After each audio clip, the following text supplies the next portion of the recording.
Hello বন্ধুরা, শুরু করছি আবারও একটি নতুন ভিডিও। দেখো, এখানে আমি প্রথমে তেল গরম বসিয়ে দিলাম। এখানে আমি আর মাছের নুন হলুদ মাখিয়ে নিয়েছি। আজ আমি তৈরি করব আর মাছের ঝাল।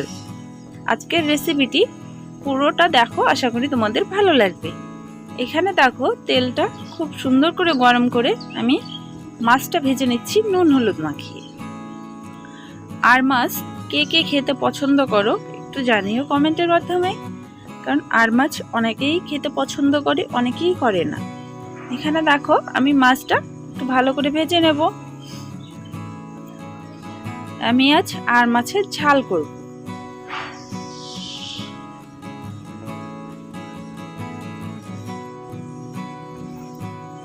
এই মাছটা কিন্তু খুব বেশি বড় নয়, বড় আর মাছ খেতে বেশি ভালো লাগে, কিন্তু আজ একটু ছোট সাইজের মাছটাই আনা হয়েছিল, তাই আমি এটা দিয়ে তোমাদের রেসিপি করে দেখাচ্ছি।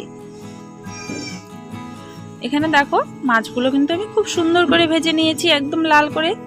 মাছগুলো এবার তুলে নেব। এবার মাছ ভাজার তেলের মধ্যেই আর একটু তেল দিয়ে দিচ্ছি। দেওয়ার পরে সেখানে আমি ডুমো ডুমো করে কেটে রাখা আলুটা ভেজে নেব। আলুটা কিন্তু আমি লম্বা লম্বা করে কাটিনি, যেহেতু আমি ঝাল করব তাই আমি লম্বা করে কাটিনি আলুটা। সামান্য নুন হলুদ দিয়ে আলুটা আমি ভেজে তুলে রাখবো।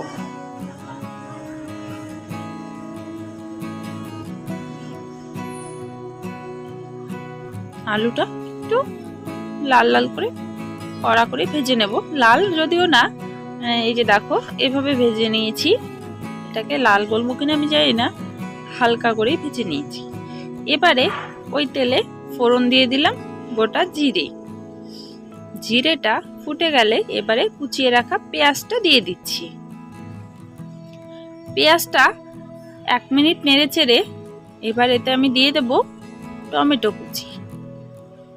টমেটোটা দেখো, আমি কিন্তু লম্বা লম্বা করেই কেটে নিয়েছি, কারণ এটা গলে যাবে।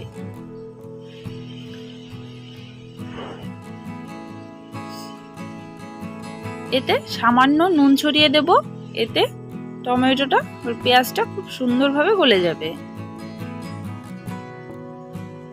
এবারে এগুলো আমি ভালো করে কষিয়ে নেব। টমেটো পেঁয়াজ গলে গেলে এতে একে একে সব মশলা দিয়ে দেব। দেখো, টমেটো পেঁয়াজ গলে গিয়েছে। এতে আমি মশলা দিয়ে দিচ্ছি হলুদ গুঁড়ো, লঙ্কা বাটা, জিরে ধনে বাটা, আদা রসুন বাটা। মশলাগুলো দিয়ে একটু ভালো করে নেড়ে নেব। এরপরে এতে আমি দিয়ে দেব 1/2 চামচ কাশ্মীরি লঙ্কার গুঁড়ো, সেটা শুধুমাত্র কালারের জন্য। তোমরা চাইলে এটা নাও দিতে পারো। দিয়ে মশলাটা কষানো হয়ে গেছে। এবারে আমি এতে ভেজে রাখা আলুটা দিয়ে দেব। ভেজে রাখা আলু দেওয়ার পরে এতে স্বাদ অনুযায়ী লবণটা দিয়ে দিতে হবে, কারণ আমি মশলা কষানোর সময় শুধু মশলার স্বাদ অনুযায়ী নুন দিয়েছিলাম। এবারে এতে নুনটা দিতে হবে। নুন দিয়ে আবারও আমি বেশ কিছুক্ষণ ভালো করে কষিয়ে নেব। কষিয়ে নেওয়া হয়ে গেলে এতে আমি পরিমাণ মতো জল দিয়ে দেব। জলটা তোমাদের পছন্দ মতো তোমরা দেবে, যে যেরকম গ্রেভি রাখতে পছন্দ করো সে সেরকম ভাবে দেবে। এখানে দেখো, জলটা ফুটে গেছে। এবারে এতে আমি একটা টমেটো 4 টুকরো করে দিয়ে দিলাম। দিয়ে দেবো ভেজে রাখা মাছগুলো। এভাবে টমেটোটা দিলে কিন্তু টমেটো খেতে খুবই ভালো লাগে। কে কে এভাবে ট্রাই করেছো জানিও, আর যদি না করে থাকো একবার ট্রাই করে দেখো, আশা করি তোমাদের প্রত্যেকেরই ভালো লাগবে। এখানে আমি গরম মশলা গুঁড়ো দিয়ে দিচ্ছি অল্প পরিমাণে। গরম মশলা গুঁড়ো দিয়ে তরকারিটা আমার রেডি। আর মাছ কে কে এভাবে খেয়েছো কমেন্ট সেকশনে জানিও, আর এভাবে একবার ট্রাই করে দেখো, আশা করি তোমাদের প্রত্যেকেরই ভালো লাগবে। আজকের ভিডিওটা এখানে শেষ করছি।